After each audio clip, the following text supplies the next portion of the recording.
Olá, sejam muito bem-vindos ao meu canal, o canal Tatiana Sampaio, onde nós estamos aqui com Dante e Beatriz nessa jornada pelo paraíso.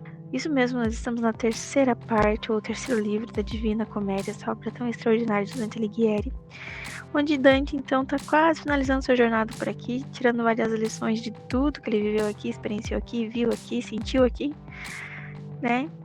E que ele realmente tem o intuito de levar para a Terra, para que assim lá ele possa seguir pelo caminho verdadeiro, pelo aquilo que é bom, belo e virtuoso, para que possa passar a sua eternidade aqui onde ele já está experienciando, né? O paraíso, o céu. Então hoje nós estamos no canto 8 e eles chegam então no terceiro céu, que é a estrela de Vênus. Então ele encontra aqui Carlos Martello. E ele é da casa de Carlos de Anjou, que é o imperador da época, com quem Dante tem uma rivalidade. Mas eu acho que com esse aqui, ele não tem nenhum problema não. Eles até são bem afeiçoados um ao outro, ok? Então, como sempre, trago aqui todo o simbolismo, todo o significado, toda a chave de leitura que está velada nas entrelinhas de cada canto, para que você possa compreender melhor a obra e tirar também dessa obra valiosas lições para a vida, né? E entender realmente o mais próximo possível, verdadeiramente, aquilo que Dante queria expressar em sua obra. Que não é tão fácil de extrair, está escondido. Mas com muito estudo, com muito empenho, a gente consegue beber dessa fonte. Então vamos lá para a introdução do canto. E eu trago aqui então todo o simbolismo e significado desse canto. Ok? Então vamos lá? Canto 8. Dante e Beatriz elevam-se à estrela de Vênus, onde estão os espíritos daqueles que outrora foram propensos às paixões amorosas. Encontro com Carlos Martello, o qual, referindo-se à índole mesquinha de seu irmão Roberto, lhe explica como se dá que de um bom pai possa nascer um filho mau. Enfim, quanto providencial é a natureza nos seus decretos e quão vaidosos são os homens que não lhe seguem as indicações. E assim começa o canto.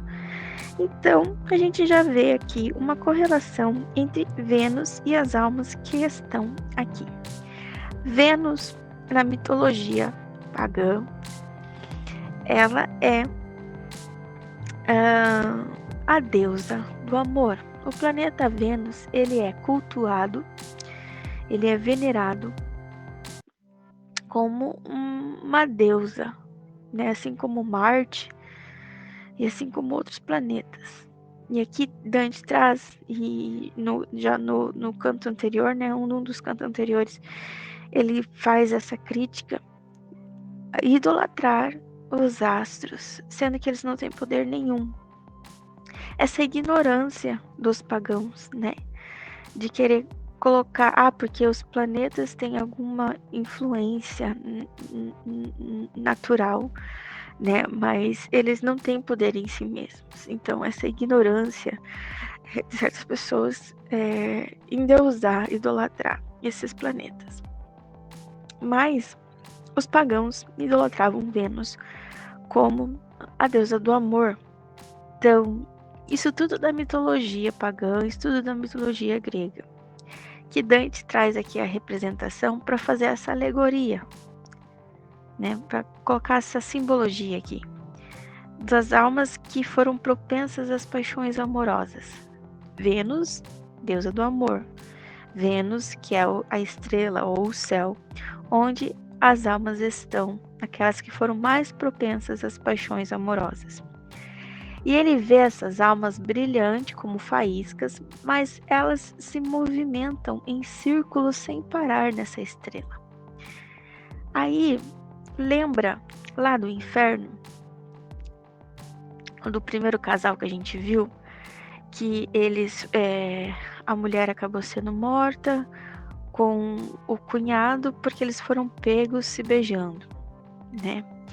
E eles estavam num turbilhão de vento de almas se batendo entre elas, que é o furor, a força da paixão, né?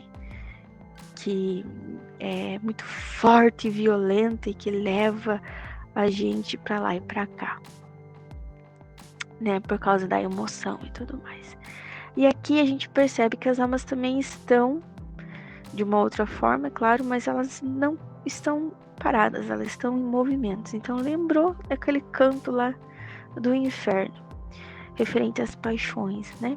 Que a paixão é isso, a paixão é aquela emoção, aquele ímpeto, aquela força que acaba às vezes levando, e a gente, quando se deixa levar, a gente vai sem rumo e acaba, né, batendo com a cara no muro, né? Acaba realmente, às vezes até se prejudicando, né? Por causa desse impulso, desse ímpeto, dessa força, de se deixar levar, né? Pelas emoções. Que vem e vão, né? Como um vento, né? E a paixão é esse vento forte, né? Então, aqui estão essas almas. E essas almas estão realmente sem parar. Elas estão em movimentos e rodando em círculos aqui nesse céu. Então lembra um pouquinho disso, desse ímpeto, né? Dessa força, desse mover da paixão que nos deixa inquietos às vezes, né? Então as pessoas estão aqui, não são assim, pelo jeito que Dante tá querendo explicar aqui, colocar aqui, elas não atingiram todos os graus de beatitude, por causa talvez de se deixar levar pelas essas paixões amorosas, né? Então o céu de Vênus, que é a deusa do amor, em relação com essas almas que perderam talvez em algum grau de beatitude, por causa que se deixaram levar pelas paixões amorosas, ok? É que ele encontra Carlos Martello. Nesse primeiro momento, eles falam sobre, no caso, o império, o reinado, né? Então, a gente tem esse probleminha com o imperador da época, que é descendente dessa família, que é filho de Roberto, que ele fala aqui, né? E aí ele, nessa conversa e tudo mais, Dante, na sua dúvida, por que os filhos descendem, né? Os filhos maus descendem de bons pais? Como que se pode isso? Não é pela árvore que a gente, não é pelos frutos que a gente conhece a árvore? Como que pode? Então, um pai bom ter um filho ruim, né? Nesse sentido. Aí traz ali aquela rivalidade de Dante com Carlos de Anjou, né? Então, esse Carlos Martello, ele explica isso aqui. Ele não percebe como ele chegou. Ele não consegue perceber como que se dá essa ida, né? Às vezes é um salto, às vezes é um tiro de flecha de um planeta para o outro. Então ele não se dá conta que ele chegou nesse planeta até olhar para sua senhora e ver que ela está mais bela do que o costume, né? É aquela relação com Vênus, que diz que ela era, né, muito bela, todo mundo se apaixonava por ela, ela seduzia, né, as pessoas, porque ela era a deusa do amor, da paixão, né, e tudo mais. Então ele chega ao terceiro céu, onde então habita as almas sensíveis ao amor. Ele encontra Carlos Martel, foi um personagem histórico e que Dante conheceu na sua vida. Aí esse Carlos Martel, o Martello, né, ele narra o acontecimento relacionado à linhagem da casa dos Anjou. E daí Dante questiona Martel, né?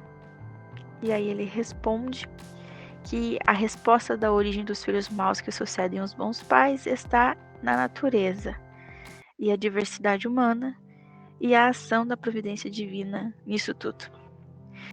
Dante menciona a adoração pagã a Vênus, a deusa do amor e da beleza, pelos antigos gentios. Eles acreditavam que Vênus irradiava o amor sensual e a partir das órbitas do terceiro epiciclo, uma concepção equivocada. Além disso, adoravam Diana, mãe de Vênus, e Cupido, filho de Vênus, acreditando até mesmo que o Cupido havia assentado no colo de Dido. Isso daqui diz no primeiro livro de Eneida, que o Cupido, sob a aparência de Escânio, leva a Dido os presentes de Enéas. Então a gente menciona Dido, que por sua vez é um personagem da mitologia romana, conhecida como a lendária fundadora e rainha de Cartago. Tem a ver ali com a fundação de Roma. E o porquê que eles, então, os romanos, eram pagãos, né? Que O filho de Vênus, que era o Cupido, levou presentes a essa tal de Dito, né? E havia se sentado no colo de Dito. E essa referência então indica a reverência e adoração que os pagãos dedicavam aos aspectos do amor e da sensualidade dos astros ali como deuses, representado por esses personagens mitológicos. Então, no terceiro céu, Dante vê as luzes girando em círculos, representando as almas sensíveis ao amor. Essas luzes variam em velocidade de acordo com a visão que tem de Deus. Elas entoam Hosana uma para as outras, criando um coro celestial. Hosana, Hosana nas alturas, bendito que vem em nome do Senhor. Hosana, Hosana nas alturas. Dante encontra Carlos Martel, um nobre líder e político da Casa dos Anjou. Então, Martel narra toda a trajetória das suas conquistas como rei, mencionando locais geográficos como Ródano, Bari, Gaeta, Catona, Tronto, Verde, a Trinácria, a ilha da Cecília. E aí eles entram sobre os assuntos, né, da boa raiz que sucede maus frutos. Então ele explica assim para Dante sobre a diversidade humana, sobre a origem de filhos maus que sucedem os pais bons. Que a diversidade humana é resultado da necessidade de diferentes raízes para diferentes indivíduos. Ele menciona figuras históricas como Solon, Xerxes, Melquisedeque, Esaú, Jacó, Rômulo e Quirino, para ilustrar essas diversidades e a ação da providência divina na definição das características individuais. Ele também diz sobre a influência da natureza, que quando a natureza encontra circunstâncias adversas, ela pode gerar maus frutos, assim como uma semente que cai em solo impróprio, em solo ruim. Ele também aponta que a religião e a política nem sempre seguem os caminhos designados pela natureza, então resultando um desvio do verdadeiro propósito das pessoas. Então é isso que ele está querendo dizer. Ele coloca alguns exemplos aqui, né? Ele fala assim, então, para seres diversos, convém raízes diversas, por isso um nasce Solon, outro Xerxes, outro Melquisedeque, e aquele outro que levou o filho a voar e assim o perdeu, que é o Ícaro, né? Com as asas de cera que chega perto do sol e tudo mais. Os céus que imprimem seu selo na cera mortal fazem bem sua arte, mas não distinguem a casa deste ou daquele. Assim aconteceu de Esaú apartar-se de Jacó desde a semente, e Rômulo Quirino ter pai tão vulgar que puseram Marte no lugar deste. Não fosse a providência divina, o filho sempre sairia igual ao pai, segundo a natureza. Então o que conseguias ver lá atrás agora está diante de ti, mas como alegra-me falar-te. E quando a natureza encontra uma sorte contrária à sua, sempre gera maus frutos, como uma semente que cai em solo impróprio. E se o mundo lá embaixo soubesse dos princípios que a natureza dispõe, toda a sua gente seria boa, se os seguisse. Mas vós levaste para a religião quem nasceu para cingir a espada, e fizeste rei quem era feito para o sermão. Por isso saístes do caminho verdadeiro. O bem que move faz feliz o reino a que tu ascendes e estende a sua força aos corpos celestes. E não só lhes providencia tal natureza, mas também o seu bem-estar, do qual sua mente, que é por si perfeita, é causa. Todas as setas lançadas de seu arco caem no alvo esperado com o fim estabelecido. Se isso não acontecesse, o céu onde caminhas agora, em vez de produzir obras engenhosas, produziria ruínas. E isso não pode ser, pois as inteligências que movem essas estrelas não são imperfeitas, nem aquele que as fez e que tampouco as faria sem perfeição. Então ele fala assim que assim como de um bom pai pode sair um filho mau, também de um mau pai pode sair um filho bom.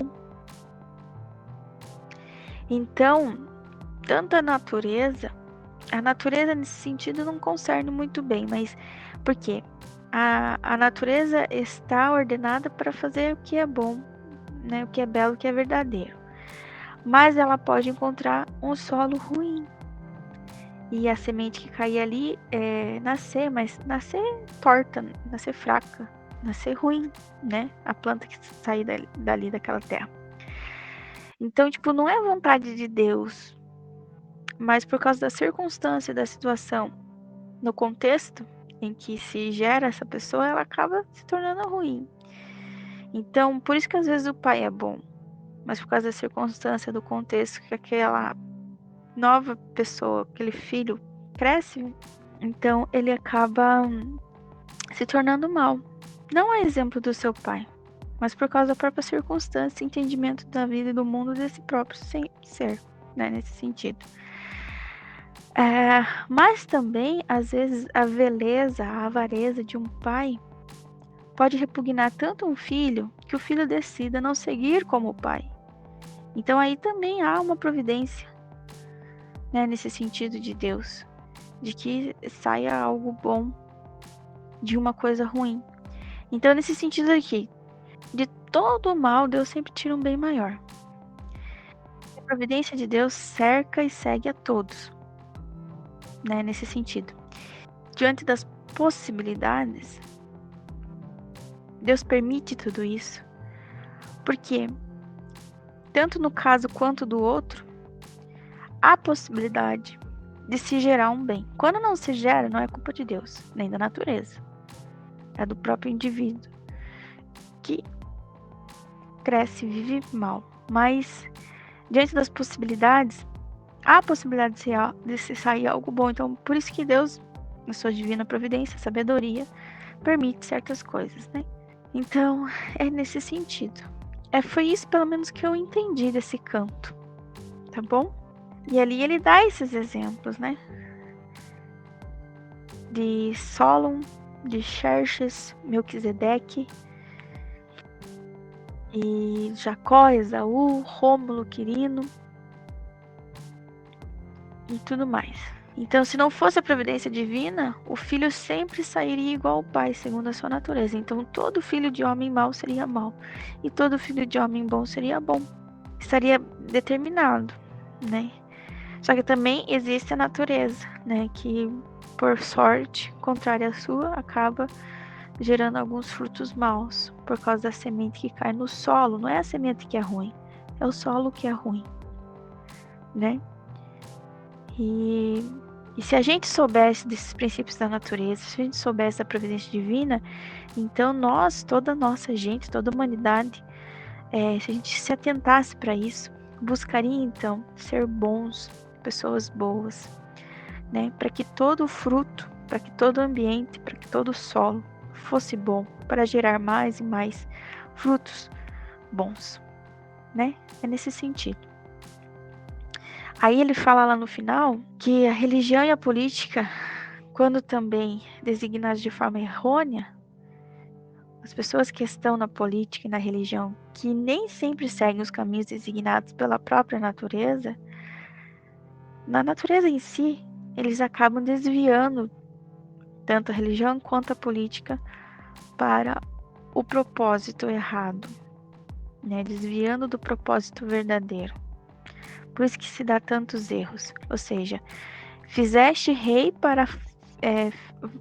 levaste para a religião quem nasceu para cingir a espada, e fizeste rei quem era feito para o sermão. Ou seja, colocaram à frente da religião um homem que tem o poder de império, a vontade, o desígnio, a natureza de império, a natureza de governo.